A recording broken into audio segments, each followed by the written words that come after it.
l'Éternel est revenir dans les camps,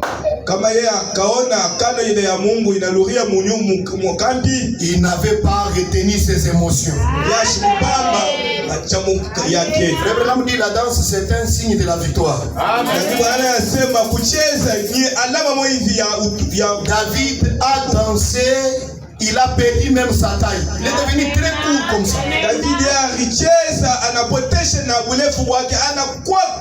Tellement qu'il avait beaucoup dansé, sa femme a regardé, c'est comme si elle était très spirituelle. Mais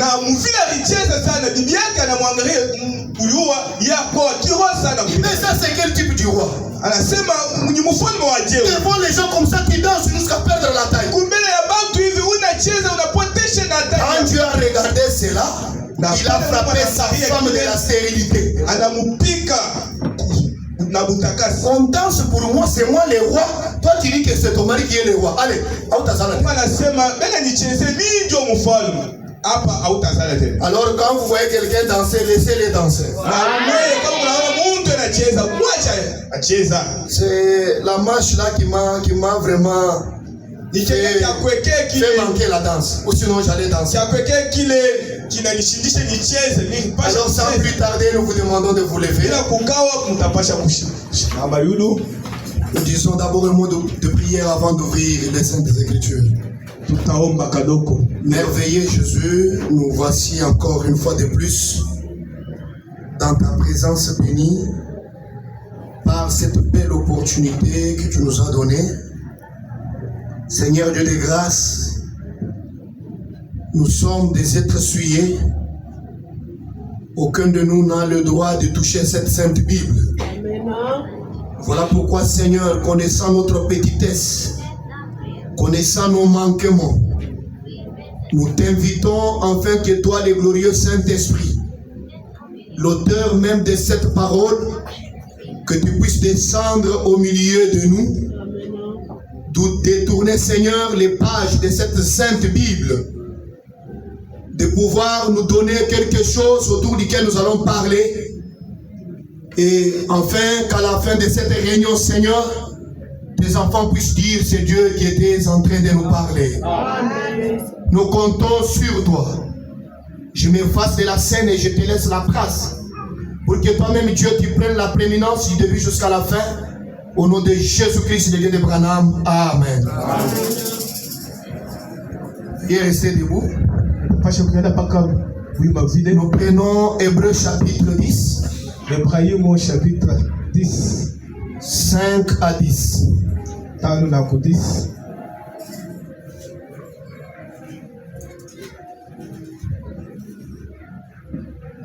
Nous lisons au nom du Seigneur Jésus. Amen.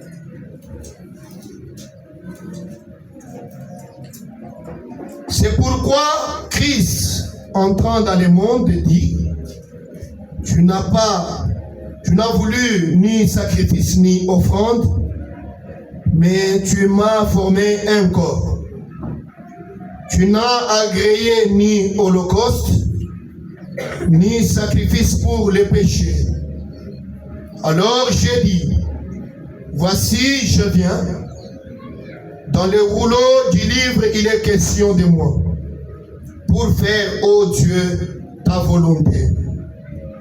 Après avoir dit d'abord, tu n'as voulu, et tu n'as agréé ni sacrifice ni offrande, ni holocauste, ni sacrifice pour les péchés, ce qu'on offre selon la loi, il dit ensuite, voici je viens pour faire ta volonté. Il a aboli ainsi la première chose pour établir la seconde. C'est en vertu de cette volonté que nous sommes sanctifiés par l'offrande du corps de Jésus-Christ une fois pour toutes. Amen. Amen. Veuillez vous asseoir. Nous allons ajouter la deuxième lecture de Lévitique chapitre 1er. Nous allons lire en commençant par le premier verset. Nous allons finir au verset 7. L'Éternel appela Moïse de la tente d'assignation, il lui parla et dit, parle aux enfants d'Israël et dis-leur, lorsque quelqu'un d'entre vous fera une offrande à l'Éternel, il offrira du bétail, du gros ou du menu bétail. Si son offrande est un holocauste, de gros bétail, il offrira un mâle sans défaut. Il offrira à l'entrée de la tente d'assignation devant l'Éternel pour obtenir sa faveur. Il posera sa main sur la tête de l'holocauste qui sera agréé de l'Éternel pour lui servir d'expiation. Il égorgera le veau devant l'Éternel et les sacrificateurs, fils d'Aaron, offriront le sang et les répandront tout autour sur l'autel qui est à l'entrée de la tente d'assignation. Il dépouillera l'holocauste et les découpera par morceaux. Le fils du sacrificateur Aaron mettront du feu sur l'autel et arrangeront du bois sur le feu. Amen. Amen. Avec ces écritures que nous venons de lire, nous avions parlé sur une petite pensée le vendredi que nous avions intitulé Identifie-toi à lui. Amen. Amen. Est-ce que encore ce matin vous êtes prêts à vous identifier à lui? Amen. Amen. Nous avions vu avec les prophètes que Dieu a placé dans le cœur de l'homme le désir d'avoir un homme auquel il peut prendre comme exemple. Mungu anaweka moyo ya muntu wa kufanana naye. Donc l'homme a le désir dans son cœur Muntu eko na nia mwivi muho yake d'avoir un exemple à suivre. kupate kumufano ya kufana.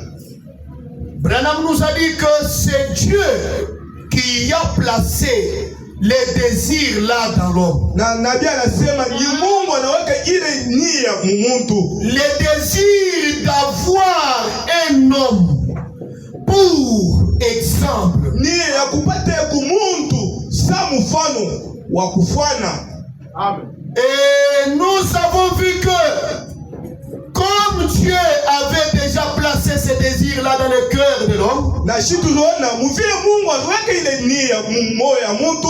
ce Dieu-là a encore préparé un modèle auquel l'homme peut s'identifier. Na ule Mungu moyo moyo analete kumufano ile muntu atapasha kufuata. Quel est ce modèle-là ou quel est cet exemple-là? Mfano ile ni mfano. Ndugu wetu mwanaume au mwanamke. Oui, je donne. C'est vivre la parole. Anasema ni kuishi neno ndio vile. Hapana. Quel est le modèle? Modèle ni nani? Et Dieu bénisse. Acclamons très fort pour lui. Amen. Le modèle que Dieu a préparé. Mfano leo Mungu anatahirisha. Ce modèle a été préparé dès avant la fondation du monde. Itengeneza mbele aumba dunia na bulongo pour que l'homme dans le cœur duquel il y a ses désirs puisse s'identifier, puisse suivre ce modèle-là. Juu muntu muho yenyewe ile Mungu ile nia ya kufanana na muntu juu apata kufanane kufuate kwa ile mfano ile. Amen. Amen. Et nous avons vu les prophètes nous dire, na shituona nabii anasema hivi, si le monde entier kama dunia hii yote mzima pouvait prendre Jésus-Christ qui est ce modèle et le suivre, on n'aurait pas besoin d'avoir les hôpitaux. Na kubeba Yesu sa mfano wa kufanya. Hatutakuya na nia ya kupata mahopitalo. Je suis en train de répéter pour que ceux-là qui n'étaient pas avec nous puissent aussi avoir un niveau. Bila semulele kitu bimoya juu bale abakukuye ko bapate kitu fulani. Branham a dit asema hivi que si le monde prenait pour exemple Jésus-Christ, kama dunia inabeba mfano Yesu, on allait désaffecter tous les hôpitaux du monde. Pasha kufunga mahopitalo yote ya dunia.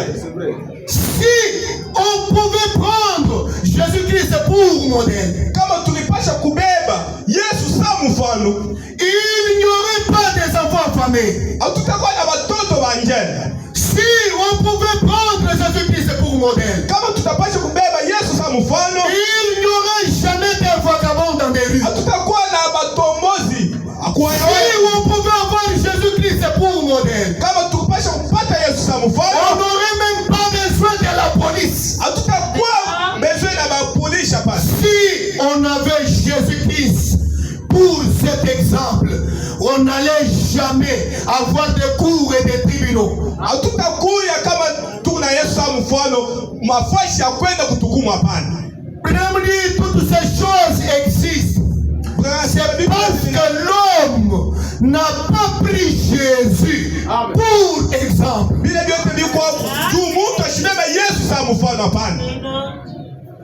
Si les jeunes filles prenaient Jésus-Christ pour modèle, kama diziane bitoto binabeba Yesu sa modèle, les écoles de dimanche seront débordées. masomo ya yenga ipasha kuyala full. Si on avait Jésus pour modèle, kama tukipata Yesu sa mfano, on n'aurait jamais besoin d'avoir des whisky ainsi que tous les jeux d'argent que nous voyons. Hatakuwa na nia ya kupata ma whisky na hivi chezo ya makuta hivi. Mais pourquoi toutes ces choses existent? Pia nini hivi vitu vyote viko hapo? Le prophète nous a dit, Nabii anasema hivi, c'est parce que ce désir-là qu'il y a dans l'homme, ile nia yenyewe iko mmuntu, l'homme a orienté cela dans la mauvaise direction. yeye anaibeba, anaichunguza munamna mubaya. Amen. Amen. Voilà pourquoi aujourd'hui, nous avons les gens qui cherchent à ressembler aux personnalités de cette terre. Juu sababu tuko leo na bantu bapenda kufanana na bantu ba dunia hapa. Il y a des femmes qui veulent ressembler aux femmes de la terre, aux vedettes des cinémas. Kuko ba mama bapenda kufanana na ma vedette ba ma television. Parce qu'elle avait vu, je ne sais pas, un modèle à la télévision, elle cherchera aussi à se faire coudre cela. Alione kumfano mwa hivi ya kuvala kuma television, yeye na yeye anapenda kufanya hivi. Les garçons ont vu les vedettes des cinémas s'habiller d'une certaine manière et aussi ont voulu s'habiller de la sorte. Vijana vya naume birone kumfano mwa hivi, mvari mwa hivi, banapenda kufanya ile mvari. Et à cause de cela, kupitia kwa ile yenyewe, nous avons des délinquants et des délinquantes. Haji William Branham. Na kupitia ile tuna watoto watombozi, banaume na banamuke leo, jo nabii. Pourquoi cela? Parce que la Bible a déjà déclaré, maudit soit celui qui se confie dans l'homme. L'homme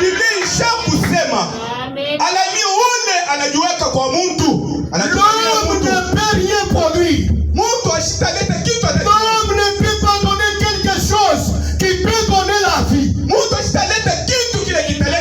La seule personne qui peut donner la vie, c'est Jésus-Christ. Nous avons vu William Branham nous dire, lorsque j'avais lu les livres sur Tarzan,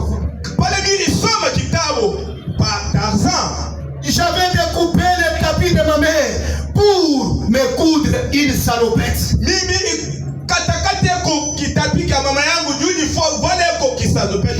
porté cela et je me suis exilé en brousse pendant 2 semaines.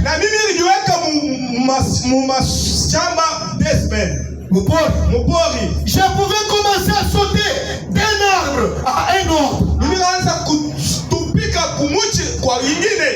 Pourquoi cela? Parce que Branham avait cherché à suivre pour exemple Tarzan. Branham alifuata apate mfano sasa Tarzan. Il voulait devenir comme Tarzan. Yeye alipenda kuya kwa Tarzan. Alléluia. Alléluia. Alors Branham dit, na Branham asema, un jour, siku moja j'ai lu sur Jésus-Christ. Nilisoma pa Yesu. Lorsque j'ai lu sur cette personne de Jésus-Christ, Pale nilisoma pa mtu huyu Yesu, toute ma vie, maisha yangu yote j'ai voulu être comme Jésus. mimi nipende nifanane naye. Parce que Jésus, Yesu c'est la grande personnalité qu'il y a. ni mtu munene ule kwako. Parce que Jésus, Yesu c'est la plus grande star qui existe dans le monde. ni mtu akujulikana sana pa dunia. Et même quand le monde ne sera plus là, Hata mvi dunia mais Jésus sera toujours là. Yesu atakuye kwa paka. Quand toutes les vedettes de cinéma n'existeront plus, Ba vedette wote Jésus existera toujours. Yesu atakuye kwa paka. Voilà pourquoi Kwa sababu Branham na Biblia a décidé d'être comme Jésus. alipenda kufanana na Yesu. Et il dit, Na anasema tant que l'éternité existera, vile milele itakuyeko, tant que l'éternité subsistera, vile milele yo itakuyeko. moi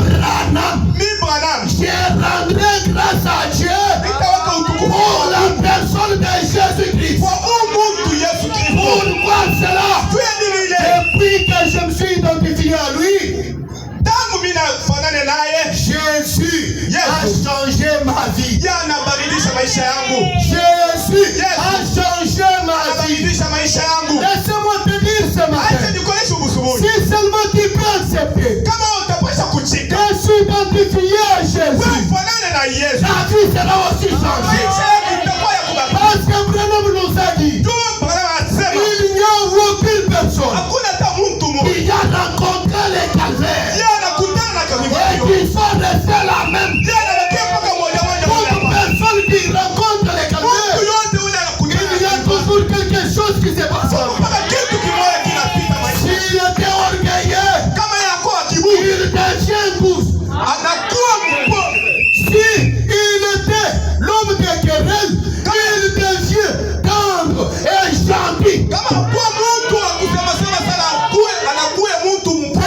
Personne, je dis bien, personne ne peut rencontrer Jésus. Mtu hata moyo asitakutana na Yesu. Oui, je le dis de tout cœur. Mimi nasema na moyo yote. Personne ne peut croiser Jésus. Asitakutana na Yesu. Personne ne peut s'identifier à Jésus. Atapasha kufanana na Quand Yesu. je dis s'identifier, Kama c'est vile pas nasema prendre cette image. kufanana na Yesu, haina kubeba hii picha. Ce n'est pas que mon visage va devenir comme celui de Hapana Jésus. sura yangu ifanane Je na suis Yesu. toujours tel que je suis. Niko mpaka hivi mnaniona. Mais ma vie Na maisha yangu ressemble à celle de Jésus. inafanana na maisha iliyokuwa ndani ya Yesu. Quand les gens me regardent, Kama watu wananiangalia, ils disent, wanasema hivi, celui-ci c'est un chrétien. huyu ni mwaminifu. Il faut que quand les gens te regardent, ma soeur, Inalomba que l'on puisse dire que tu es une chrétienne. watapasha kusema wewe uko mwaminifu. Même quand Jésus n'était plus sur la terre, Hata mvile Yesu ashikuya hapa dunia hapa. les gens pouvaient regarder ses disciples et Watu dire, wanapasha kuonesha celui-ci, il est le disciple de Jésus. atasema huyu ni mtumwa wa Yesu. Lisez dans votre Bible. Musoma Biblia yenu. Vous parlez, même si tu nie, on dit, vous parlez comme eux. Hata unabisha, atasema unasema sabo. Même si tu nie, on dit, tu agis comme eux. Hata unabisha, anasema unafanya sabo. Pourquoi cela? Juu ya nini vile? La vie de Jésus Maisha ya Yesu est déjà façonnée en toi. ichonga ndani yako. Amen. Voilà pourquoi Branham pose la question. Juu ya sababu Branham anaweka swali. Avez-vous déjà vu Jésus prendre de l'alcool? Mwe mshakonaka Yesu anabeba pombe. Avez-vous déjà vu Jésus jouer au jeu d'argent? Mwe mshakonaka Yesu anacheza michezo ya makuta. Avez-vous déjà vu Jésus voler? Mwe mshakonaka Yesu anaiba. Lorsque tu es identifié à lui, Kama wewe unakuwa tu ne peux sahihi, pas faire ces choses-là. hautafanyaka vile vitu. Amen. Amen. Amen. Dieu a mis dans l'homme le désir d'avoir une exaltation. Angalia mumoya mtu kufanana kuna mtu La fulani. sœur en toi là, Dieu a mis le désir d'avoir un exemple à suivre. N'imitez jamais le voisin.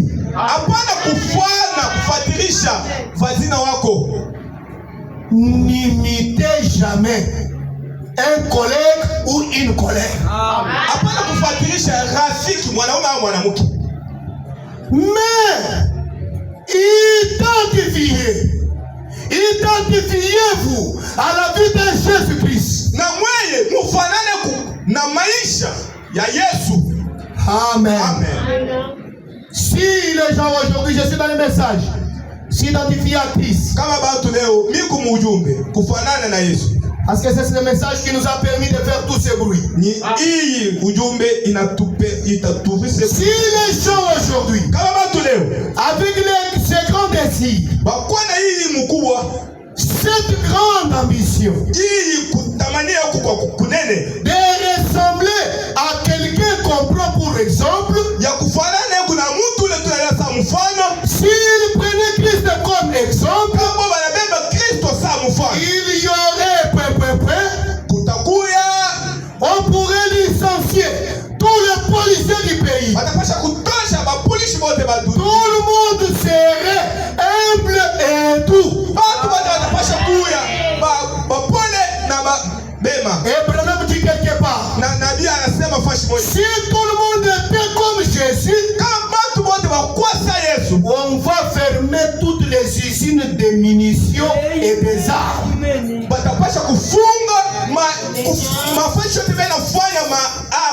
Pourquoi on fabrique les armes? Pourquoi on fabrique les munitions? Ce n'est pas pour tuer les animaux, c'est pour tuer les gens.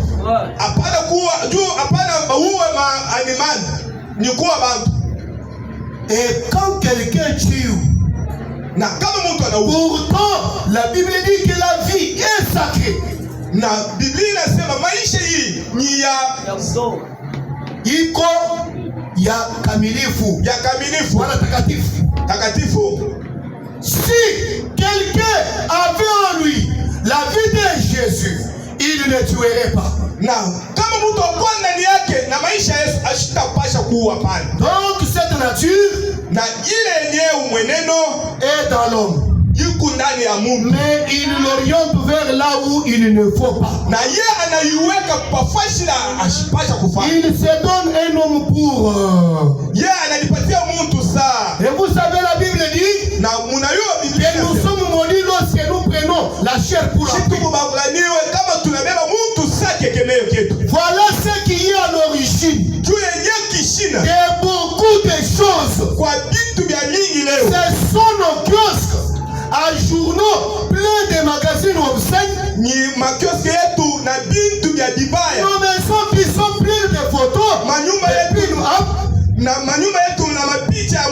Nos informations télévisées qui ne sont jamais censurées. Tout y est permis. On peut sortir n'importe quelle blague ou faire des choses terribles. Il n'y a plus de pureté parmi nous. Je sais que vous me trouvez très dur là-dessus. Mais il faut que quelqu'un soit dur là-dessus.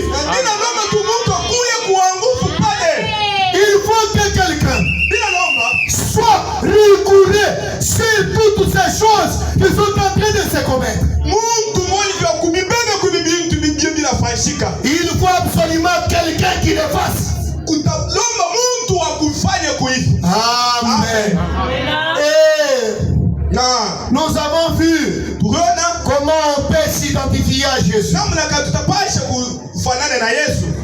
Amen. Amen. Comment s'identifier à lui, frère Branham? Peut-être c'est la question que vous posez aussi ce matin. Il y a une réponse pour toi. Il faut s'habiller comme les vedettes de Hollywood. Et faire toutes ces choses. Comment s'identifier à Jésus-Christ? La réponse est là. Majibu yoyi. Premièrement, Kia kwanza, vous vous repentez wewe utatubu de ce que vous avez déjà fait. kumanza vile wewe ushakufanyaka. Ensuite, Kisha pale vous vous identifiez à lui ici. na wewe unafanana naye hapa. Ici devant l'autel. Ukukumbele kwa madhabahu. Tu confesses tes péchés. Na wewe unatubu madhambi yako. Et puis, tu t'identifies à lui Na- ici. Kisha wewe unakuwa ukifanana naye hapa. Dans les baptisés, sans doute que beaucoup de personnes vont s'identifier en lui. Mumai ya lubatizi ya kweli watu bamingi mule batafanana naye. Vous vous identifiez à lui Mwe mutafanana naye par le baptême. kupitia baptême. Parce que le baptême Ubatizo est un symbole ni alama de la mort, ya lufu, l'ensevelissement, kujika, la résurrection kufufuka avec Jésus-Christ pamoja na Yesu. dans la nouveauté de vie. Mambo ya maisha sasa. Vous vous identifiez à lui par le baptême. Mwe mutafanana naye kupitia mai. En effet, si nous sommes ensevelis en Christ, Pale kama tuko bakushika. nous sommes identifiés à sa mort, Si tunafanana na lufu lwa. son ensevelissement Kushika kwake et sa résurrection. na kufufuka kwake. Voilà pourquoi Jua sababu nous faisons le baptême. tu tunafanyaka lubatizo. Amen. Amen. Nous faisons le baptême. Tunabatiza watu, Nous descendons dans l'eau si tunashukaka mumai et nous en ressortons pour témoigner ce que nous croyons à la mort. na si tunatoka kamo tu tuoneshe kile tunaminaka kupitia lufu. À l'ensevelissement Mukushika et à la résurrection de Jésus-Christ. na mkufufuka kwa Yesu Kristo. Et si nous sommes devenus une même plante avec lui Na si par la conformité de sa mort, na si kama tunakuwa mtu moya kupitia lufu lwake, Dieu nous a donné cette promesse. na Mungu anatupatia imani. Nous serons semblables à lui. Na si tutafanana naye, tutakuwa vile saye. Quand nous mourrons avec Jésus, Kama si tunakufa na Yesu pamoja, quand nous ressuscitons avec Jésus, na si tunafufuka na Yesu pamoja, nous devenons de nouvelles créatures. tunakuwa viumbe vya sasa. Madame dit, regardez, Kwa hiyo nasema angalia, aujourd'hui, leo il y a les gens kuko bantu qui entrent dans l'eau du baptême, bena ngie mumaya ya ubatizo les pécheurs secs. batenda zambi bakukauka Et quand ils ressortent de cette eau, na bo pale banatoka ce sont des pécheurs mouillés. na benyeo batenda zambi bakulobani. Amen. Aningia On bakukauka le va dire chez tout le monde. ba Mais la vie n'a pas changé. aibadilika pana. Amen. Amen. C'est là, mets-toi bien. Tukwetu ato shimaye ko ikale kumzuri. Identifiez-vous à une reine du cinéma. Munafanana na mtu moja hivi. Mufanane à une reine du cinéma Mufanane na ule et voyez où vous arriverez. mufanane kuna ule reno wa musilema na muangalie pale mutafikiri. Identifiez-vous à un certain cowboy. Mwe mfanane kuna wakuchungana u wakuchongoza bibi Wakuchunga makondo. Ou un certain adolescent. Ao mtoto moja hivi. Et voyez où vous arriverez. Na muone kule mutafika. Mais Na je vous mets au défi. mimi naliweka kipinganisho. Je vous mets au défi ce matin. Naliweka kipinganisho busubuhi. Identifiez-vous à Jésus-Christ Mwe mfanane na Yesu dans sa mort, mulufu lwake dans sa résurrection, kufufuka kwake. et voyez où vous serez à la résurrection. Na muone pale mutafikia mkufufuka.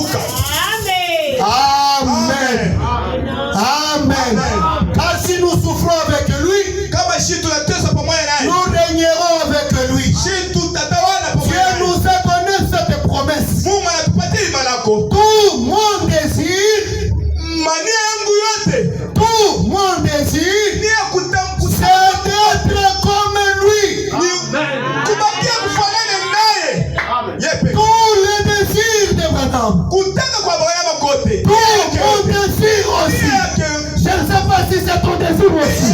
C'est d'être comme lui. Amen. Amen. C'est d'être comme lui.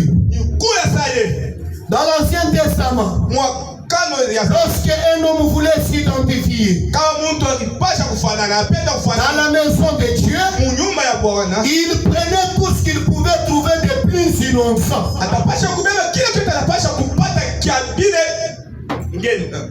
Amen. Quand quelqu'un voulait s'identifier dans la maison de Dieu, il allait chercher pour trouver ce qui était de plus innocent, sans défaut, sans reproche. Wow. Il pouvait chercher quelque chose d'innocent. Un agneau innocent. Je ne sais pas si vous êtes là. Amen. Il savait que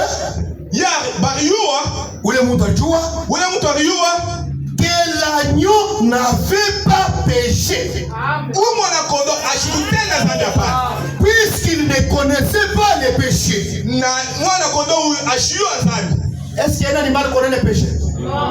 Il n'a pas de conscience. Alors cet homme allait prendre cet agneau. Et par la foi, il transférait ses péchés vers l'agneau. En posant sa main sur la tête de la bête, il y avait quelque chose qui s'est passé. Les coupables, il prenait ses péchés par les moyens de la foi, avec sa main posée sur la tête de la bête. Ses péchés entraient dans l'animal. Et maintenant, comme l'animal était devenu pécheur, Dieu ne pouvait pas supporter cela. Le sacrificateur égorgeait cela. Cela veut dire que la bête est morte à la place de l'homme. Cela veut dire que l'animal est devenu pécheur. Et comme le salaire du péché c'est la mort, voilà pourquoi l'animal mourait. Il transférait ses péchés vers l'agneau. Et l'innocence de l'agneau vers lui. C'est-à-dire, l'homme n'était plus coupable. Voilà pourquoi je laissais ça. Tendons vers la perfection. L'homme n'était plus coupable.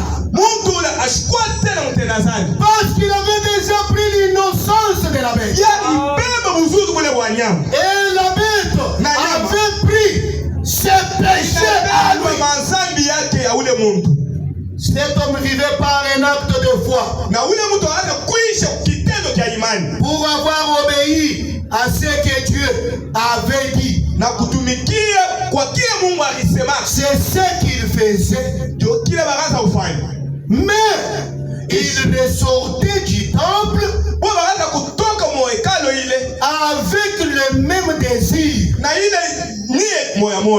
qu'il avait en lui en entrant. Pourquoi cela? Parce que la vie animale, c'est une vie qui est inférieure à la vie de l'homme. Alors il fallait une autre sorte de vie. Ndio pale ilipendeza maisha yingine. Une vie qui est au-dessus de la vie animale. Ile maisha ilipasha kwa yulu ya maisha ya nyama. Une vie qui devait sauver l'homme. Ile maisha ilipasha kwa mtu. Je vais te dire ce matin. Napenda kuonesha busubuhi. Tu n'as pas la même stature que l'animal. Wewe hauna na kipande moja sana nyama. Ton niveau est plus élevé que le niveau de la bête. Kupenda kwako kwa bintu kuku yulu ke kwa nyama. Un chrétien, mwaminifu, une chrétienne, mwanaume au mwanamke, sa vie est au-dessus de la vie animale. Maisha yake yuko yulu kwa ya nyama. Voilà pourquoi le Dieu du ciel, celui qui était le grand être surnaturel, invisible, a été rendu visible. Sababu ule Mungu hakuwa mwenye maisha ya shokodokanika, anajionesha. Il est devenu l'homme Jésus, yanakuya mtu Yesu, afin d'avoir du sang, juu ya pata damu, un sang qui sera mesure de te sauver et de te sauver aussi. Ile damu ipasha kufika mukipimo kia kukokoa wewe, kunyokoa na mimi. Amen. Amen. Branham dit, il est devenu péché pour nous. Ye anakuwa mtenda dhambi juu yetu. Vous dormez? Wewe mnalala. Laissez le wise faire son travail. Moi tu unamwangalia. Mwache ku semasha fa kazi yake. Il est devenu péché pour nous. Ye anakuwa mtenda dhambi kwa fasi. Il a souffert. Pana viteso. C'est à cause de nous. Kama na teso juu yetu shie. Jésus. Yesu a souffert, c'était à cause de nous. Ye itesoka juu yetu. À cause de nos péchés. Juu ya madhambi yetu. Amen. Amen. Amen. Et ce qu'il convient de faire, les devoirs que nous avons, c'est d'examiner ces choses et de reconnaître que ces désirs que nous avons, c'est parce que Dieu a mis cela à nous.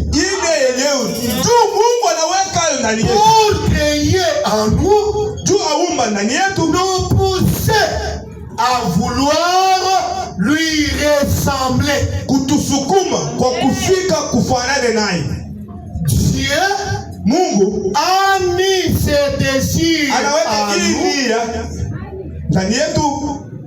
Il a créé ses désirs pour nous pousser à vouloir lui ressembler. Si tu ne veux pas ressembler à Jésus, s'il y a une personne malheureuse, ayez part à sa douceur. Ayez part à sa douceur. Et vous aurez aussi part à sa puissance. Ayez part à son obéissance. Et vous aurez aussi part à sa résurrection.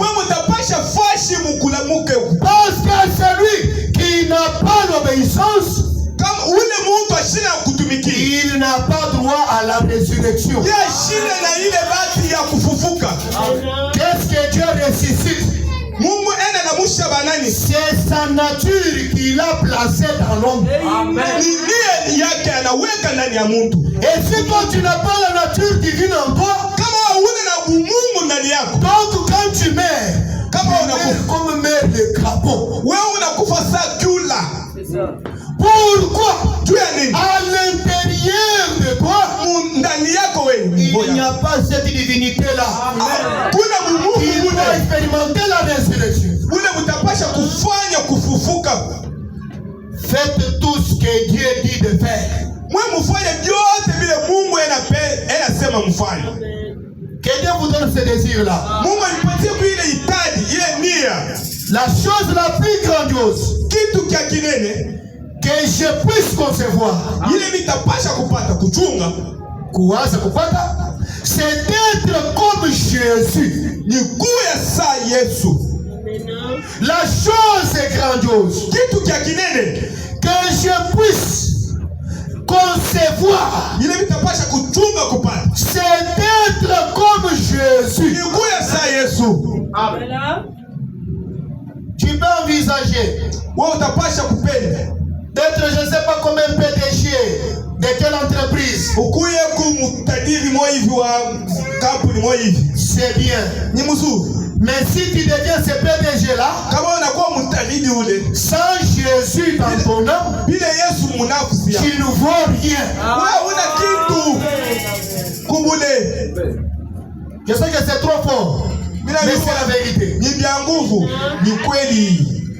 Je veux être comme lui. Mimi napenda nifanane naye. C'est pour cela que je baptise les gens au nom de Jésus-Christ. Mimi nabatizaka bantu mundina ya Bwana Yesu Kristo. Parce que il n'y a pas un plus grand nom que le nom de Jésus. Hakuna dini kubwa mpaka jina ya Yesu. Tout ce que nous devons faire, yote vile tunapenda kufanya, que ce soit dans la parole, mkusema, que ce soit dans nos actes, hata mitendo, nous devons faire cela au nom de Jésus-Christ. Tunapaswa kufanya mjina ya Bwana Yesu. Parce que Jésus, c'est le nom qui est au-dessus de tous les noms. C'est le nom qui est au-dessus de la magie. Oh non, le nom qui est au-dessus de la sorcellerie. Oh non, le nom qui est au-dessus de l'occultisme. Oui, je vais vous dire ce matin. Jésus-Christ, il est plus que la rose et quoi? Jésus-Christ, il est plus que les Mormons. Jésus-Christ, il est plus que les branhamismes. C'est le nom qui est au-dessus de tous les noms.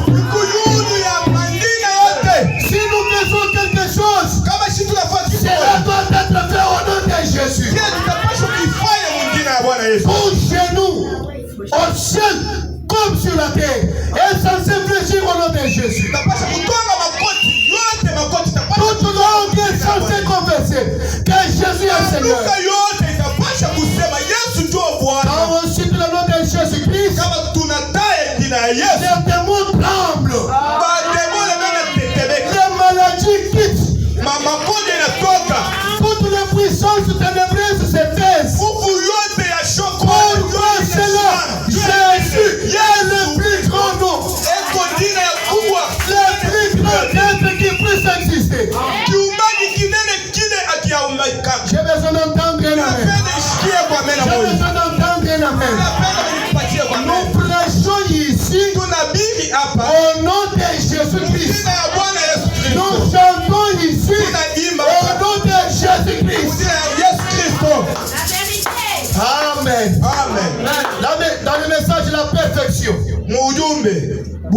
Prêchez le livre, juin 56.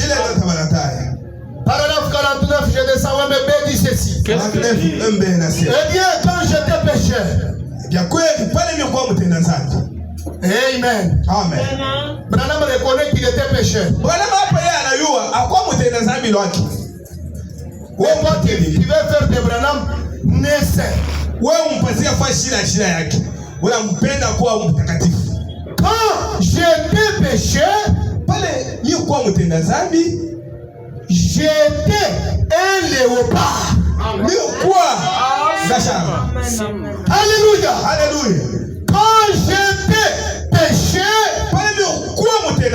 j'étais un léopard.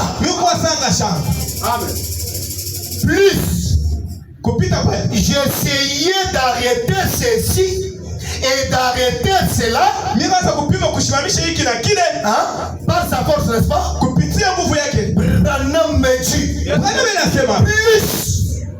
plus brillante devenait mes tâches. Matashi yangu, makosa yangu ikaanza kuya ya kutakata. Quand il voulait cacher ce qu'il était, Pana anaanza kupenda kufuchika kila alikuya. Branham dit plus cela s'exposait. Na kile kiraanza kuonekanika mzuri cha kutakata. Pourquoi cela? Juu ya nini ile? L'homme ne peut pas se sauver. Mtu ye peke yake ashitaokoa. Tu n'as pas dit amen. Tupatie kwa amen. Donc si tu te poses pas, c'est que Branham reconnaît qu'il était péché. C'est Branham qui a dit. Moi j'ai répété. Unashirika baba. Et c'est la vérité. Ni ya kweli. Hakuwa mtendazaji. Branham ajoute. Anaongeza pale. J'étais un hypocrite. Mimi kwa basula mbili. Avec cela. Na ile yenyewe. Quand tu essayes de cacher ta vie, tu joues à l'hypocrisie. Quand tu vois les gens qui veulent devenir saints, Branham t'appelle hypocrite. Wewe kama unapenda kufuchika maisha yako, unaona bantu banakuya, unaanza kupenda kufanya vingine bila ndio. Branham anakuonesha uko asula mbili. J'étais hypocrite avec ça. Asula mbili na hii maisha hii. Vous aussi. Na mweye. Même moi pasteur. Na mimi hapa. Vous aussi. Na mweye. Mais na les jours où vous êtes venus au calvaire, pale murifikie pa vario par notre force, on n'a pas réussi à se sauver. Kupitia nguvu yetu hatukufika kujoko. Par l'hypocrisie, on a réalisé. Il a fallu un jour sur le calvaire. Quand vous êtes venus au calvaire, à la purification, où le véritable agneau, dans l'Ancien Testament, on apportait un agneau et il partait et commettait adultère. Il s'est fâché, s'est disputé et s'est battu. Il s'est maudissé. Où? Dans l'Ancien Testament. C'est-à-dire, si tu continues à faire ces choses, tu es encore dans l'Ancien Testament. Quitte l'Ancien Testament, entre dans le Nouveau Testament. Quelqu'un offrait l'agneau, mais dès qu'il sort, il commence à maudire les gens. Il commence à maudire les gens. Il commence à se battre. Il commence à faire des histoires. Il commet adultère. Amen. Amen. Dans l'Ancien Testament, on se dispute. Mais dans le Nouveau Testament, on n'a plus encore le temps de faire ces histoires. On s'est disputé après avoir fait cela. C'est-à-dire après avoir donné l'agneau. Il s'apportait un agneau. Il l'apportait au sacrificateur. Et tu sais, oh sacrificateur de Dieu. Et le sacrificateur pouvait répondre oui. J'ai injurié mon voisin. J'ai commis adultère. J'ai proféré un mensonge. Où? Dans l'Ancien Testament. J'ai volé. Il déposait les mains sur cet agneau. Cet agneau sans tache. Il mourait. Les sacrificateurs l'examinaient. Et on devrait les garder pour vérifier. Quand on apportait cela, les sacrificateurs n'étaient pas pressés pour tuer l'agneau. L'agneau doit d'abord être gardé. Ule mwana kondoo bakipasha kumchunga. On doit d'abord réprouver l'agneau. Bakipasha kumuongeza Amen. Kumupima. Alléluia. Amen. Parce que le lendemain, l'animal peut manifester une maladie. Ule mwana kondoo atapasha kuleta ugonjwa bumoja hivi. Et on ne peut pas négocier à Dieu une bête qui est malade. C'était le type du Seigneur Jésus. Si Jésus avait des défauts, cela veut dire que nous aussi nous aurions des défauts. On devait l'examiner et on lui coupait la gorge. Le sang s'est déversé sur ses mains. Les mains de qui? De l'adorateur. Alors le petit agneau belé, mais il chicotait et mourait. Et l'adorateur se tenait là. Du sang. Oui. Ça devait être moi. Mais cet agneau a pris ma place.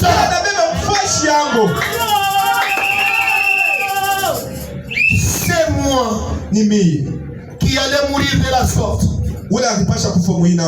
Mais cet agneau a pris ma place. Quand il parle là, il est devant l'autel. Beaucoup de chagrin. Chagrin ya mingi. Huzuni. C'est l'animal est mort. Mungu wangu. Anazunika. Buluma. Ni kusema mpaka mimi ndio nimepaswa kufa mwinamu. Ni kusema ni mimi nipasha kufa hivi. Mais il est retourné avec les mêmes désirs. Na ye ataki na yote alirudia paka na ile nia moya moya. Il oublie le douleur de l'agneau juste après avoir quitté l'autel. Na ye anasabwa mauminifu ya ile mwana kondoo kisha kutoka. Dès qu'il regarde dans la rue, na ye anaangalia mbalabala. Une fille qui a porté une jupe transparente. Na mwanamke mmoja ashakuvala jipa ya kuonesha. Il vient d'offrir l'agneau. Yeye anaangalia kisha anakuwa kuleta mwana kondoo. Kisha kutoka kupeleka kondoo. Kisha kutoka kupeleka kondoo hii, mwana kondoo. Baranabuchi. Na yeye anasema. Aussitôt qu'il en avait l'occasion, il a commetté.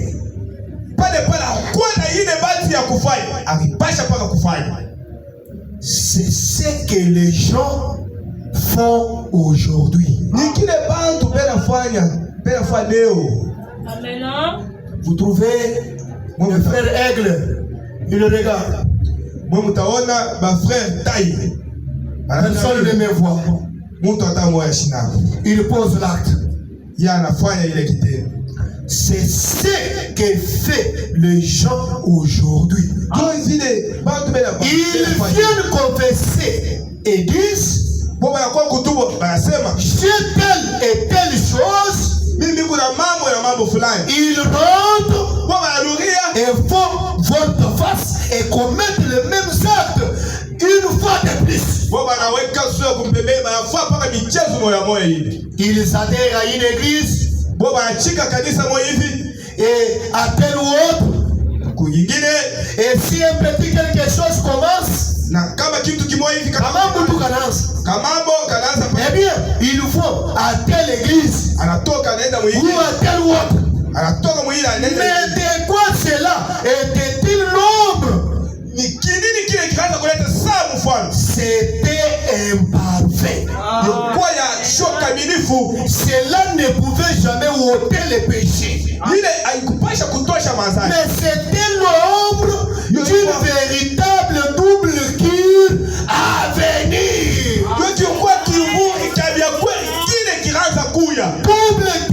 les cures de médicaments que vous Ok, il est qui vous, qui a ma 12 000, il est. Amen.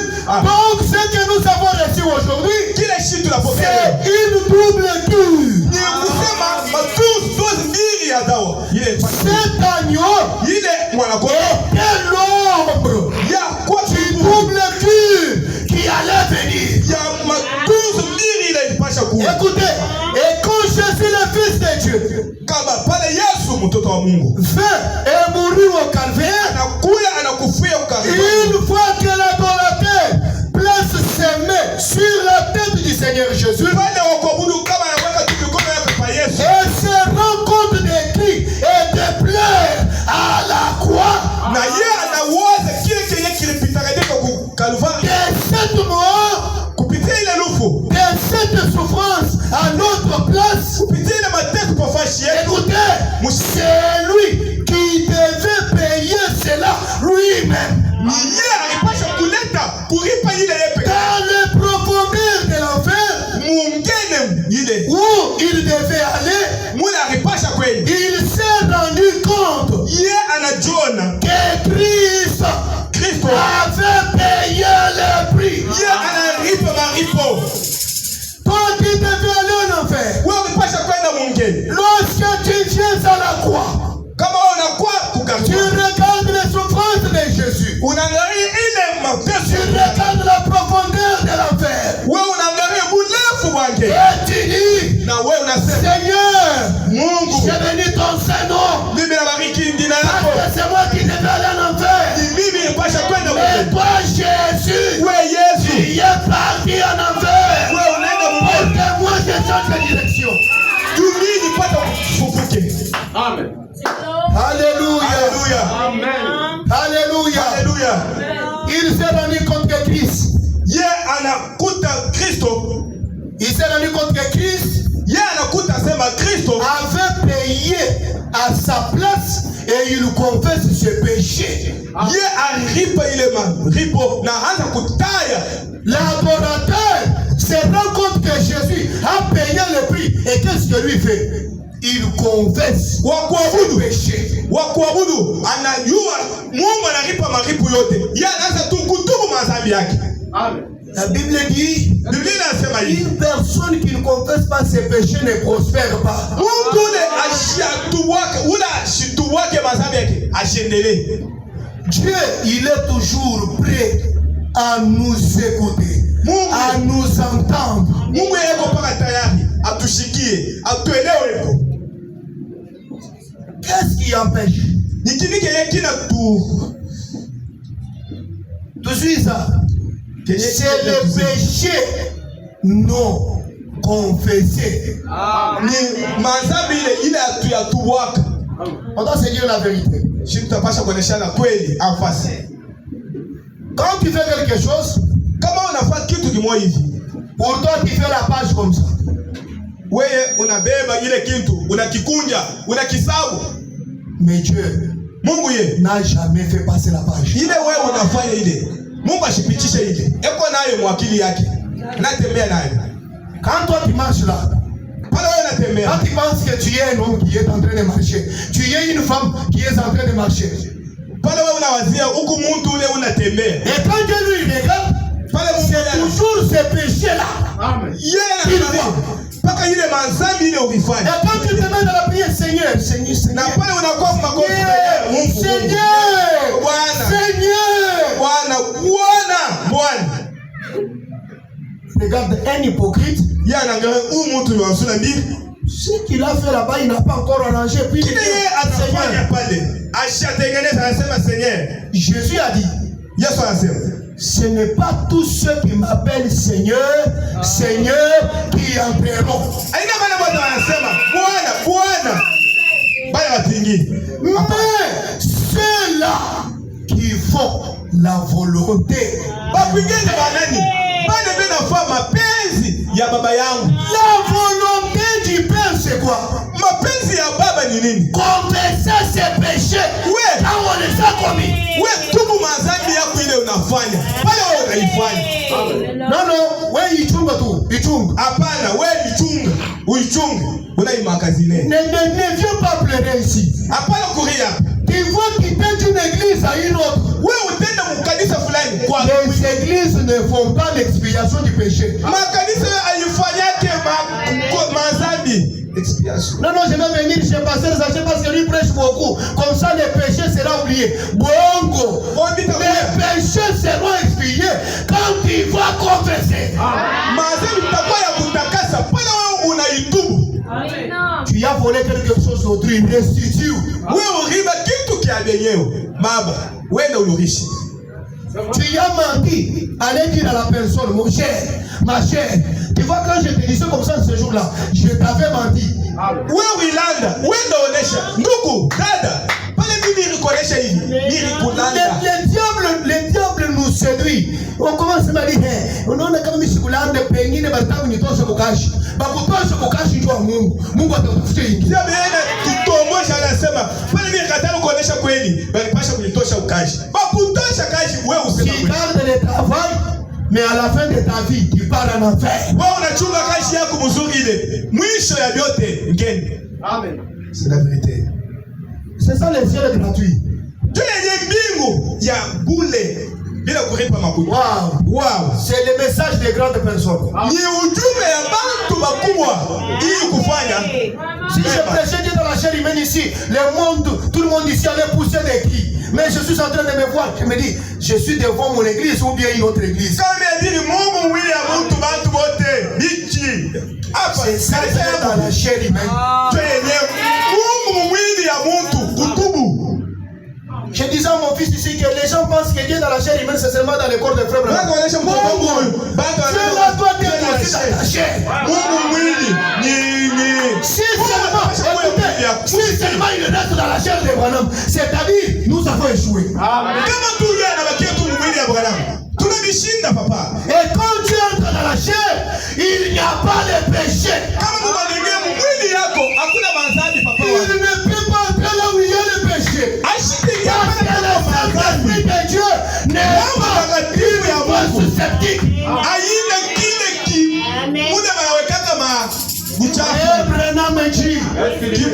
La porte de votre âme n'a qu'une seule porte.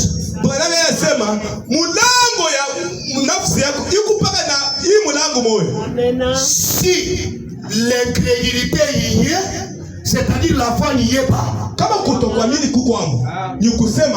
S'il y a la foi, cela veut dire que l'incrédulité n'y est pas. Et l'incrédulité c'est quoi? Le péché. La foi ne peut pas cohabiter avec l'incrédulité. Si tu veux que le monde puisse t'appeler une personne mystique, frère Branham dit, le diable ne craint pas une personne qui connaît les mystères.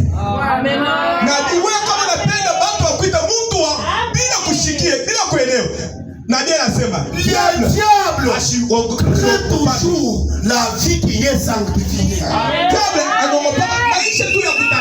Lorsque tu es sanctifié, cela est un tonnerre pour le diable.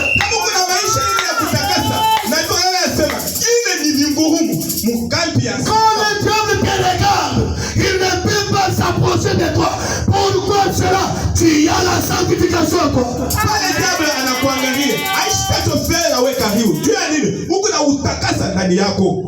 Wow. Il faut que je vous dise de porter les collants, que je vous dise de commettre les bêtises. C'est ça le message de William Branham. C'est la pureté. Le message de Branham, c'est la perfection. Voilà pourquoi Paul disait, nous connaissons en partie, nous prêchons en partie. Quand ce qui est parfait viendra, les parfaits vont disparaître. Dans injure. Il n'y a pas de commérage. Il n'y a pas de vantardise. Il n'y a pas de mensonge. Alléluia. Dans la perfection, il n'y a que l'amour. L'amour ne fait du mal à personne. L'amour ne vole pas. L'amour ne trahit pas. L'amour ne comporte pas. L'amour n'est pas là pour ténérer les gens.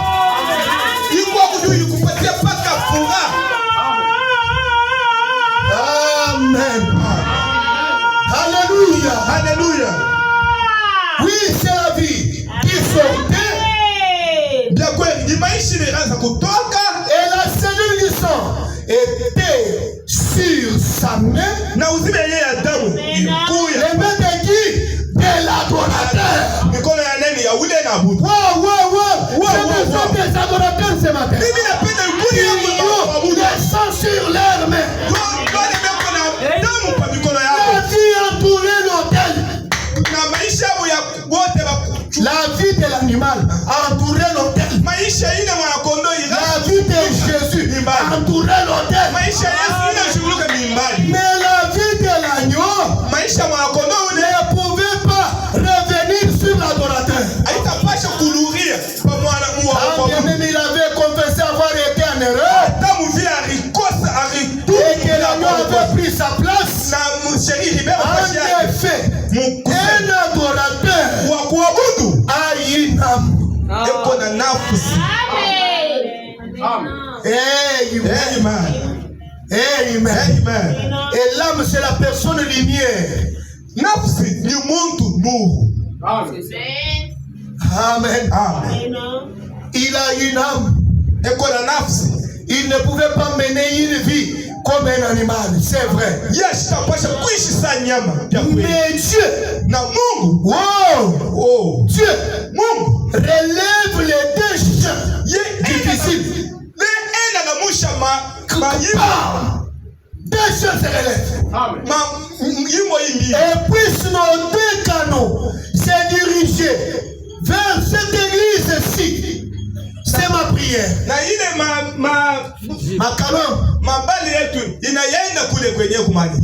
Mais quand l'adorateur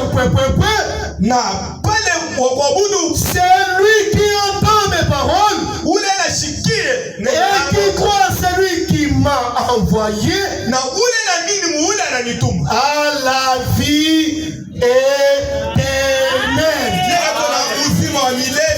Le Saint-Esprit, il ne viendra pas en jugement, mais il est passé de la mort à la vie. Écoutez, quand l'adorateur place ses mains sur la tête de l'agneau mourant du calvaire, qui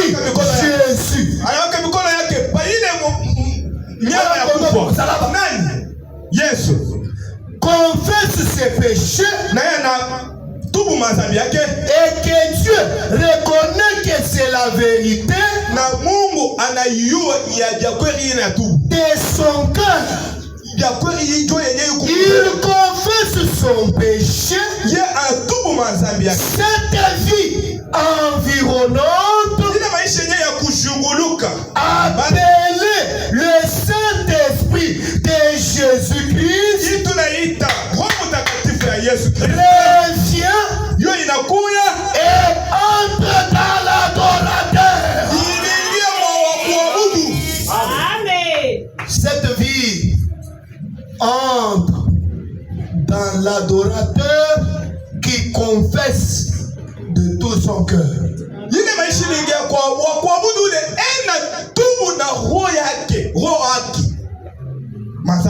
Vous savez, quand le cœur parle,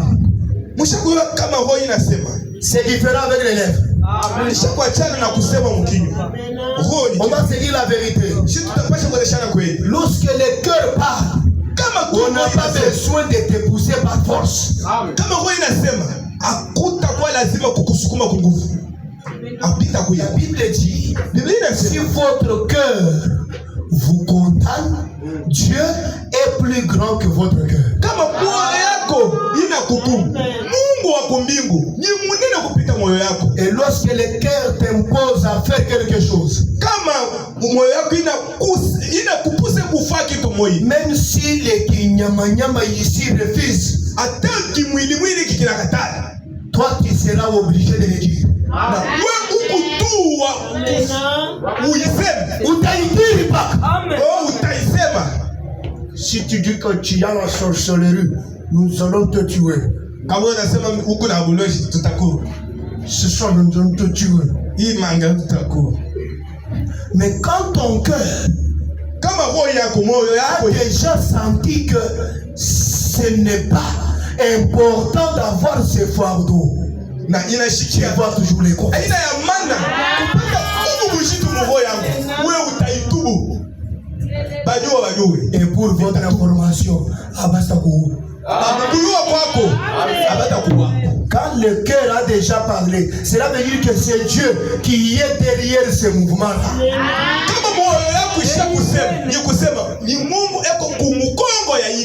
Le Saint-Esprit de Jésus-Christ revient entre un adorateur. Amen. Amen. Écoutez, il purifie, il n'a plus les désirs du péché, car il est désormais il est désormais conduit par l'Esprit de Dieu et non par sa propre vie. Amen. Un chrétien vit par la foi. Branham me dit, il commettra des erreurs, certainement, mais cette vie les soutiendra.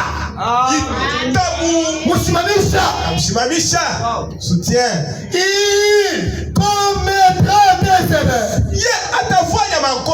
Avec le Saint-Esprit, je peux commettre les erreurs. Mais que fait cette vie qui est à moi? Cette vie-là va me soutenir.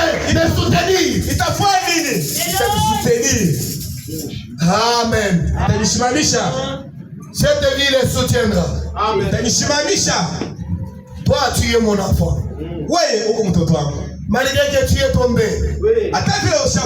comme tu as déjà confessé cela, lève-toi, recommence la marche. Tu n'es pas appelé à vivre une vie terre à terre. Tu es un aigle. Tu es un aigle. Tu dois voler dans les hôtels. Le péché, c'est dans la basse-cour. Lève-toi, mon enfant. Amen. Dans le message, une expérience personnelle avec Dieu. Prêché le 24 juillet 54 à Illinois. Amen. Paragraphe 9, je descends où dit ceci. Il est écrit dans les Saintes Écritures que Jésus-Christ est le même hier, aujourd'hui et éternellement. Hébreux 13:8. Nous ne pouvons pas nier cela. Amen. C'est la parole de Dieu. C'est le seul moyen par lequel je peux contourner cela. Pour justifier mon incrédulité. Mais si je dois regarder et dire, est-ce la parole de Dieu ou non? C'est la parole de Dieu. Les choses que les pasteurs prêchent, les choses de dire comme ça, c'est la parole de Dieu. Je me suis lavé le matin pour venir entendre des choses comme ça, une évangile qui m'a fait très mal. Est-ce que ça c'est la parole de Dieu? C'est la parole de Dieu. Amen.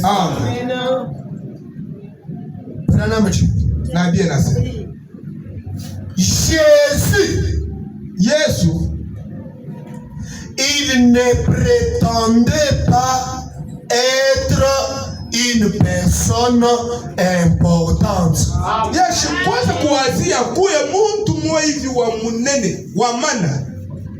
Jésus n'est pas prétentieux.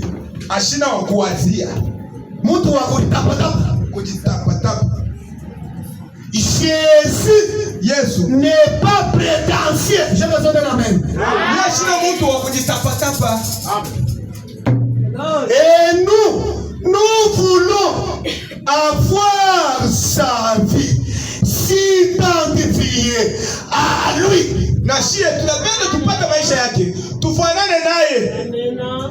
Il ne prétendait pas être une personne importante. Toi, tu as toujours les miroirs comme ça. Je suis très belle. Dans tous ces quartiers ici, il n'y a que moi. Beauté, il m'a yaï. La première dame du quartier. Surtout, Jésus ne prétendait pas être une personne importante. J'ai besoin de vie qui peut me donner la main. Mais comment il était? Il était un être simple. Kawaida tu wakulisosha tu amenona sema yeye ndio kule.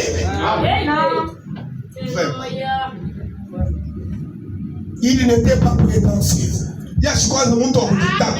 Il était un être simple.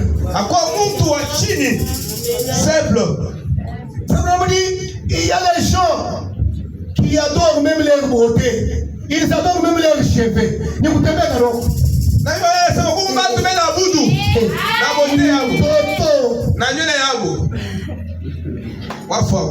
Mais Jésus, il ne prétendait pas être quelqu'un de grand.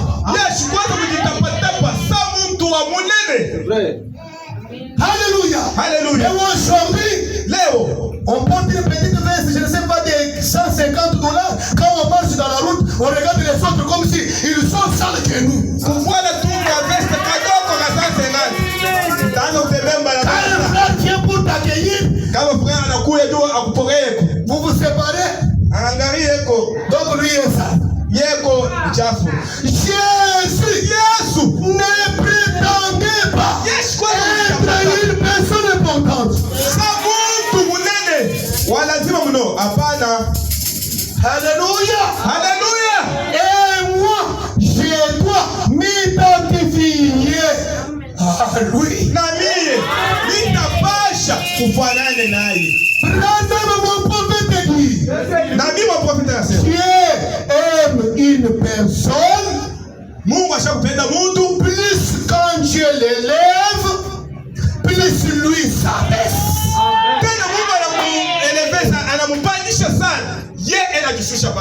Amen. Dieu aime une personne qui a un cœur humble. Oui, je dois répéter cela. Jésus ne prétendait pas être une personne importante. Dans notre quartier, quand on commence à préparer, partout il n'y a que les bidouilles. Mais chez nous, on a lâché. Oui, Jésus ne prétendait pas être une personne importante.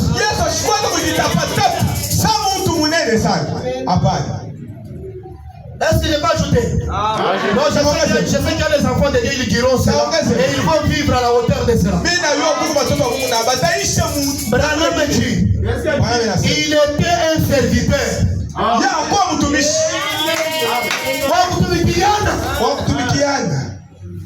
C'est lui qui veut être grand, qu'il se fasse serviteur des autres.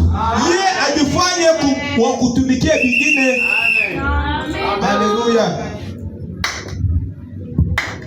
Ikalabuye sungundi muswe moyo wanye oku moyo wanye Kwikalabuye sungundi muswe ku moyo.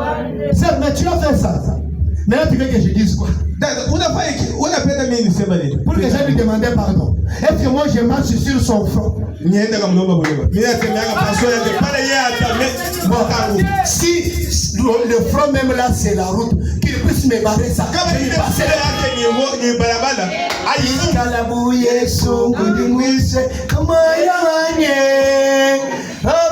Tu chantes comme un ange, mais à l'intérieur Lucifer est incarné.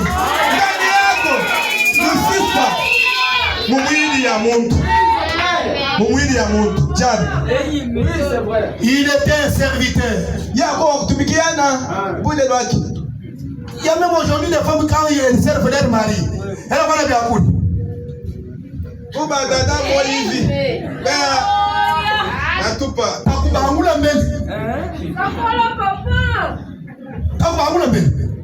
Tu mets les histoires à ton chef comme ça. Après,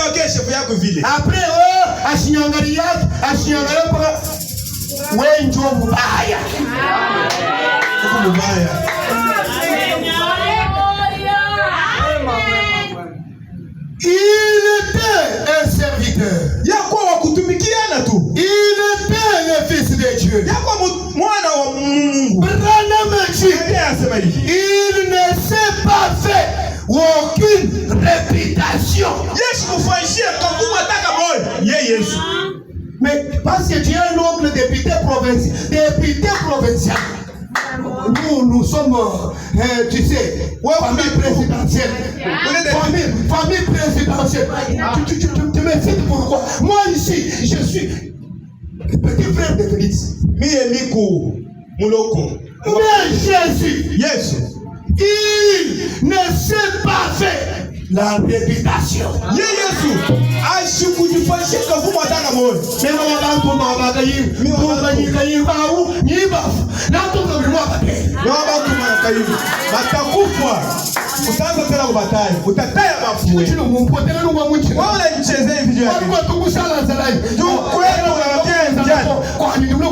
Sasa kwangu na kwa kufanya nini?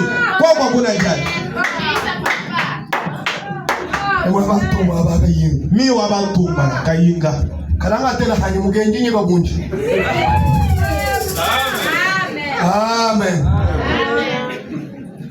J'ai passé l'autre jour à l'homme qui a fabriqué les bras artificiels. Mimi na uwaza pa mtu ule aliumbaka hii mkono tu ya chuma. Il s'est fait une réputation. Même dans les livres, on a écrit tel a inventé les blancs faits. La personne qui a inventé la dent artificielle, on a parlé de lui. Branham dit, mais regardez, c'est lui qui a créé la chose naturelle.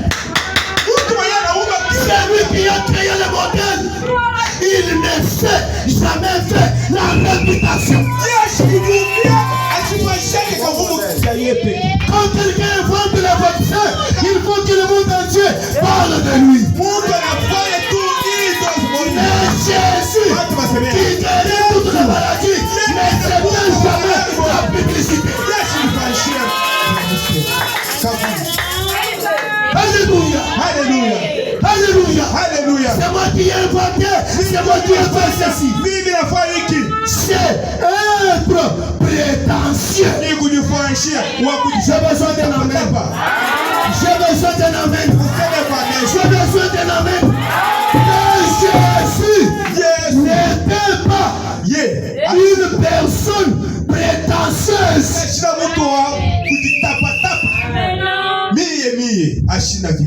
On a regardé la forme. Unaona forme. Chakuingia. Chakuingia. Sangara démarche. Anga démarche. Sapologie. Sapologie. Il ne s'est jamais fait une réputation. Ashikujifanyia kavumu. Kaye peke yake hapana. Tu y a pantoufle, il y a 3000 francs.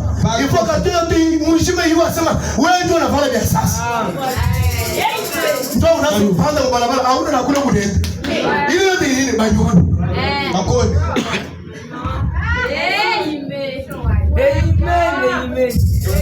Ni mambo. Je sais que ça fait mal mais c'est la vérité. Et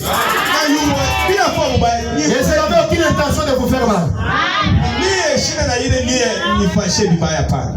Amen. L'homme qui a fabriqué l'œil artificiel, ça fait une réputation de l'avoir fabriqué. Mais l'homme qui a fabriqué le vrai œil ne s'est fait aucune réputation.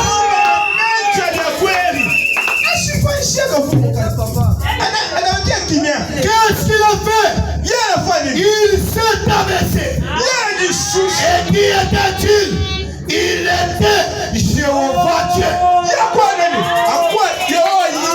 Il s'est valé dans la chair. Il est descendu pour se sacrifier à cause de nos péchés. Alléluia. Alléluia. Alléluia. À cause de nos péchés. À cause de nos maladies. Toi qui es malade ce matin. Jésus-Christ s'est sacrifié. S'est abaissé. S'est humilié. S'est fait homme. Pour ta maladie. Pour ta maladie. Pour ta situation. Pour ce problème que tu as. Il s'est abaissé. Il est descendu. S'est sacrifié à cause de nos péchés et de nos maladies. Et on ne saurait imaginer la profondeur, virgule, la pureté, la richesse, la grandeur de l'amour de Dieu, et savoir que Dieu ferait une telle chose pour ses ennemis.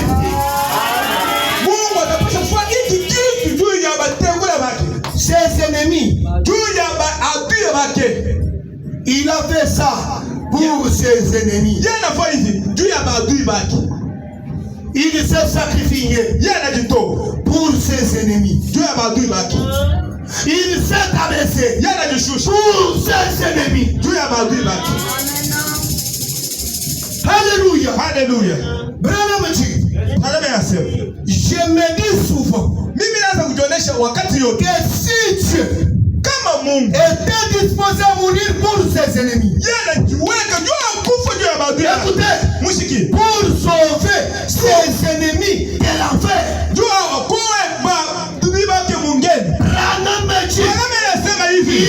serait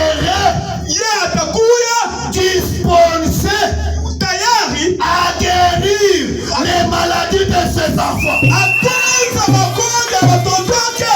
Si il a sauvé ses ennemis, Kama yeye anaokoa, que dire de ses propres enfants? tutasema nini juu ya watoto La Bible wake? dit, Bwana anasema certainement, ndio kweli, il sera disposé. yeye atakuwa tayari.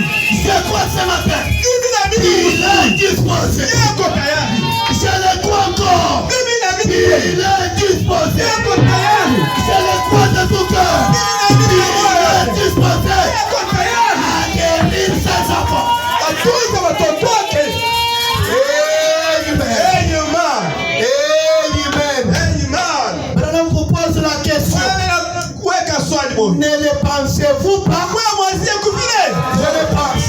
Mimi na Moi, je crois ce matin mimi naamini hivyo. que le grand Elohim, Elohim mkubwa le wa Seigneur Jésus-Christ, Bwana Yesu Kristo. le grand Logos, Unakosa mwanadamu. le ciel et cette couleur, celui qui habite Yeye dans la lumière inaccessible, Mungu yenyewe yule. le prince de la paix, Ule mtoto le roi de la justice, ule le patron de l'amour, patron wa la pierre des rives, la pierre des pécheurs, est disposé ce matin.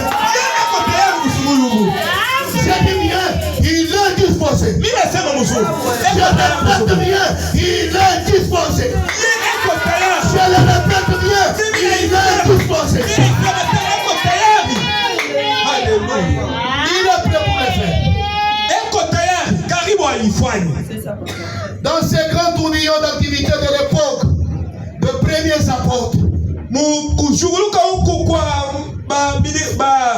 kwa mitume, tumu ba zamani. ils étaient extrêmement ravis Kwa kujaza na muka kunyangurika parce qu'ils avaient fait une expérience.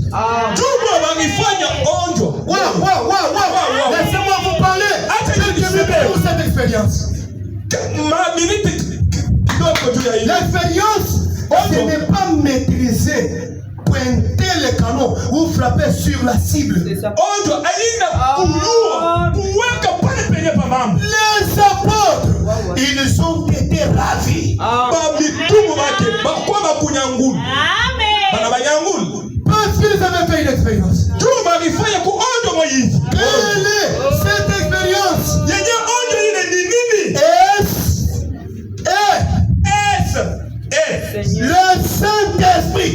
Roi mtakatifu. Alléluia. Haleluya. Ils avaient fait une expérience. Bwana alifanya onjo moyizi. Branham dit, Bwana anasema si nous avions l'intention kama tulikuwa na ile ni de faire un voyage pour Californie, twende mukaliforni écoutez, musikie et d'aller na twende point quelqu'un allait vous y conduire na mtu alipasha kujiongoza yeye peke yake en voiture. Branham dit, na ndiye anasema na vous ne voudriez certainement pas un chauffeur qui n'a jamais conduit une voiture. na wewe utapenda ule chauffeur aliyesha bubuluna. On se dit la vérité. Tuseme ya Qui kweli, veut partir en ville, wewe unapenda kwenda mvili, j'arrive en Machipicha, unafika pale il Machipicha, voit un chauffeur qui ne connaît même pas démarrer la voiture. mtu ashio hata Il kubuluna, ne connaît même pas faire une manœuvre. wewe ashio hata Je pose la kubuluna question. motoka. Est-ce que tu vas monter dans Wewe sa voiture? utapenda ile motoka kuingia hapo, Tu as besoin wewe uko na lazima d'un chauffeur une qui a chauffeur déjà fait l'expérience. unaacha kufanya kuona. Pourquoi cela? Parce que tu sais, si tu prends un mauvais chauffeur, il va te faire l'accident. Haya mtafanya accident. Alléluia. Amen. Dans cette marche, Muhimu kutembea. nous sommes en train de voyager. Tuko katikati ya Et le voyage, ce n'est pas vers Californie. twende Ce mukalifu. n'est pas vers le centre-ville. Twende mvila hapa. Ce n'est pas l'Afrique du Sud. Pana musufa. Nous sommes en train de voyager vers la gloire. Shitu inaenda mtukufu. Et dans ce voyage, nous avons besoin Tuko lazima. d'un chauffeur Na ule qui maîtrise le volant, qui a déjà fait l'expérience. Et les chauffeurs que nous avons, c'est les baptêmes du Saint-Esprit. Avec le Saint-Esprit, kupitia Roho Mtakatifu il n'y a pas d'accident. hakuna Avec le Saint-Esprit,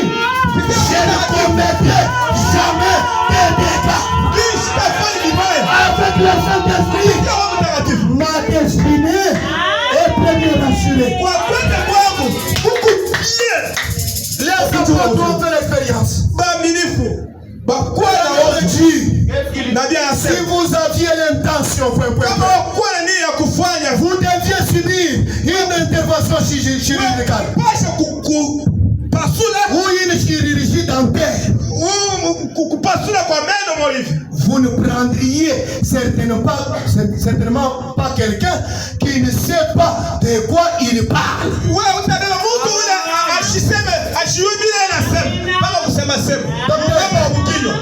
Docteur,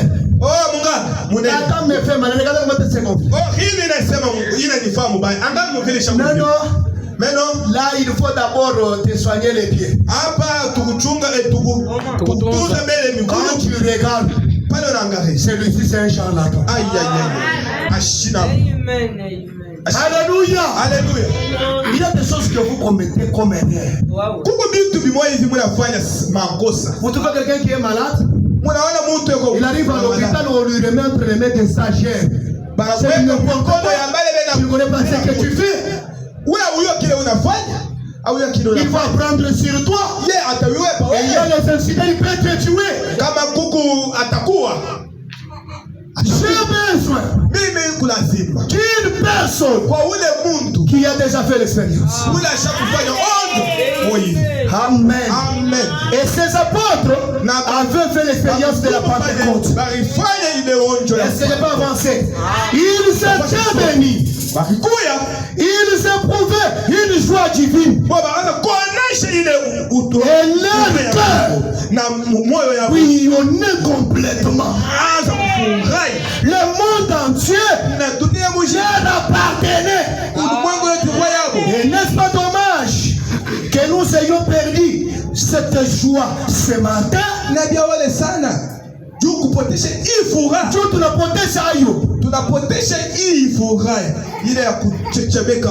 À l'église.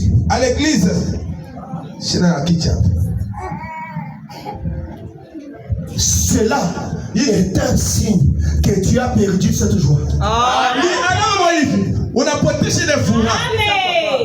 Il y a un Dieu, Mungu, qui restaure cela. Le Seigneur Jésus, au moyen du baptême du Saint-Esprit, qui peut t'identifier à lui. Je suis en train de chuter. Un jour, Marie et Joseph sont partis dans le temple. Et Jésus était petit. Quand ils sont arrivés là-bas, tellement qu'ils étaient distraits. Comme nous avons des parents distraits aujourd'hui, on demande à une maman, mais chez nous, nous faisons tout la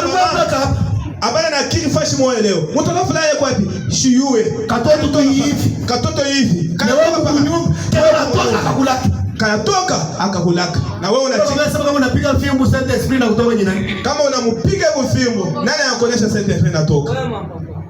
Nani ni mtoto wa mateso? Ni mtoto wa mateso. Akuyaga mtoto wa furaha. Akuyaga mtoto wa furaha. Ukontrole kama napotei, ndio mateso itaongezeka. Na kupita kinyuma kama napotei, mateso itaongezeka. Amen. Alors, il commence à marcher. Ils se rendent compte qu'ils n'avaient pas Jésus avec eux. Où petit oui, ni bien notre pagi. Où katoto, katopange vitu gani? Cherchons-les. Ils commencent à chercher. Le troisième jour, il retrouve Jésus.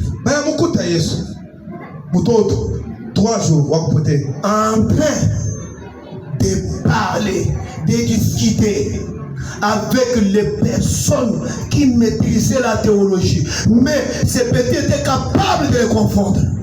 Na ule mtoto anaanza kusema na watu walifunza masomo ya injili mu masomo. Ule mtoto kwa karibu tayari ya kubaweka Yesu. C'est ce que tu nous as fait. Ndio kile unatufanya. Moi et ton père. Mimi na baba yako. Tout avons beaucoup cherché. Tunakutafuta sana. Je se regarde. Esa na mwangalie. Vous ne savez pas que moi, je dois faire la volonté de mon père. Moi, ils étaient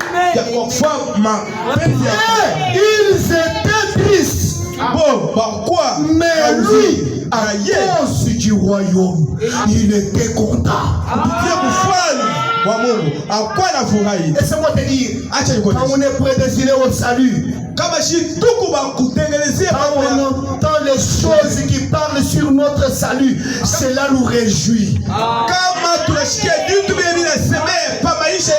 Même si mon mari m'avait énervé en venant à l'église, j'oublie la colère. Même si ma femme m'avait énervé en venant ici, j'oublie d'abord cette colère-là. Je me réjouis sur les choses qui concernent mon salut. Cela montre que la personne a déjà fait une expérience et il s'est déjà identifié à Jésus. Amen. Je termine avec ceci.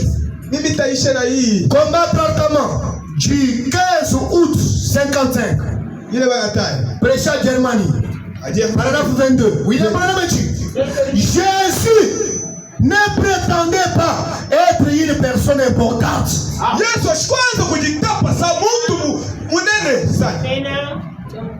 Il ne s'habillait pas différemment des autres personnes. Il ne s'habillait pas comme un rabbi. Il marchait parmi les hommes. Il était comme tout homme ordinaire. Frère, mishkolage tena unatembea na frère Muteba. Unaona asema vale avec l'argent que nous avons, on ne peut pas coopérer avec ces gens-là.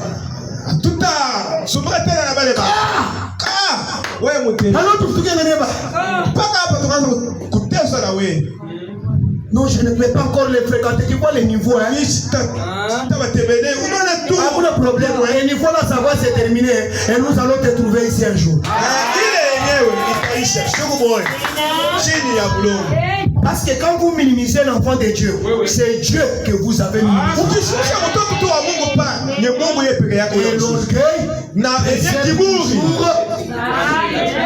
l'orgueil précède toujours.